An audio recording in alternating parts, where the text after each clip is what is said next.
Coba kalian perhatikan tayangan video ini. Dahulu, Yanto bekerja menjadi karyawan sebuah pabrik, kemudian, karena prestasinya, ia sekarang menjadi seorang direktur perusahaan.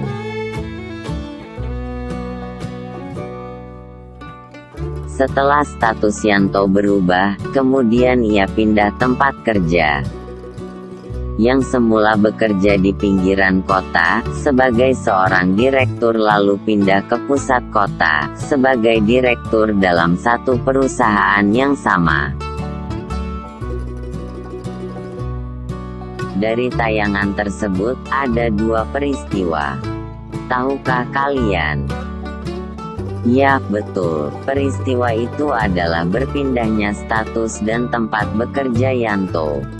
Nah, peristiwa itu disebut mobilitas sosial. Jadi, mobilitas sosial itu adalah perubahan kedudukan atau status individu ataupun kelompok individu dalam masyarakat baik secara vertikal maupun secara horizontal. Diingat-ingat ya.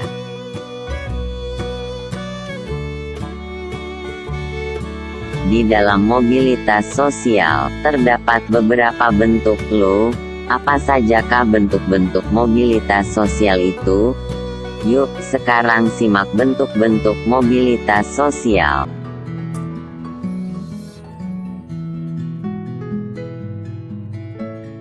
Bentuk-bentuk mobilitas sosial yaitu mobilitas vertikal, yaitu perpindahan seseorang atau kelompok dari suatu kedudukan sosial ke kedudukan sosial lain yang tidak sederajat. Ada dua mobilitas vertikal yaitu social climbing, berpindah ke tingkat lebih tinggi, dan social sinking, berpindah ke tingkat lebih rendah. Mobilitas horizontal yaitu perpindahan status sosial seseorang atau sekelompok orang dalam lapisan sosial yang sama, tidak terjadi perubahan derajat kedudukan seseorang.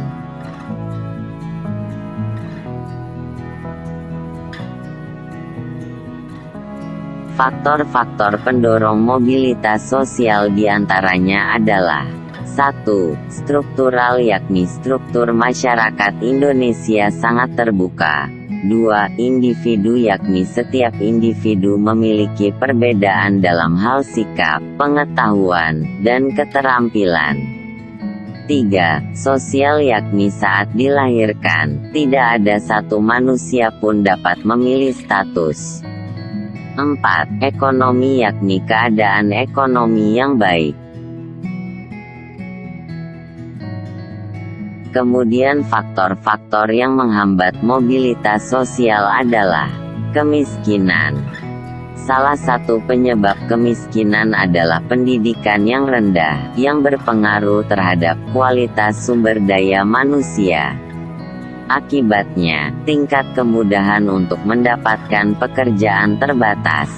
Selanjutnya faktor yang lain adalah diskriminasi.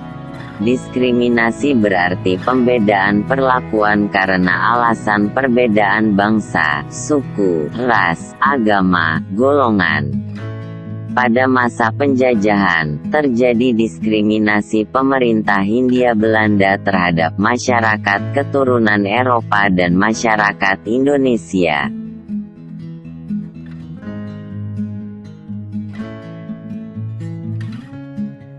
Dampak positif mobilitas sosial yaitu 1. Mendorong seseorang agar lebih maju.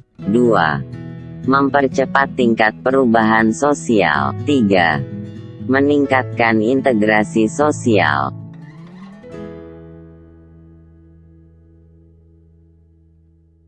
Ada dampak negatif mobilitas sosial, antara lain terjadinya konflik dan gangguan psikologis.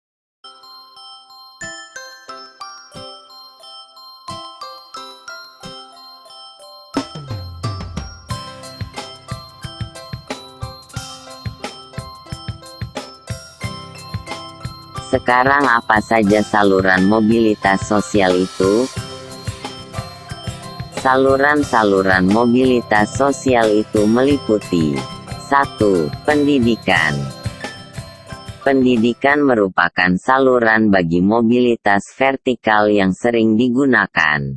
Pendidikan memberikan kesempatan pada setiap orang untuk mendapatkan kedudukan yang lebih tinggi. 2. Organisasi politik.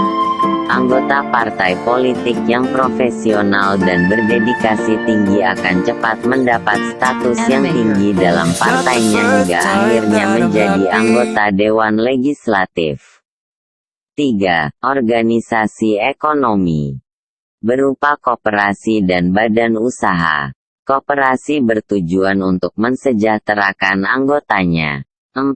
Organisasi profesi. Himpunan orang-orang yang memiliki profesi yang sama sehingga mereka akan lebih kompak dan kuat memperjuangkan profesinya. Baik, semoga penjelasan singkat tentang mobilitas sosial bisa dipahami. Sekian dan terima kasih. Sampai jumpa.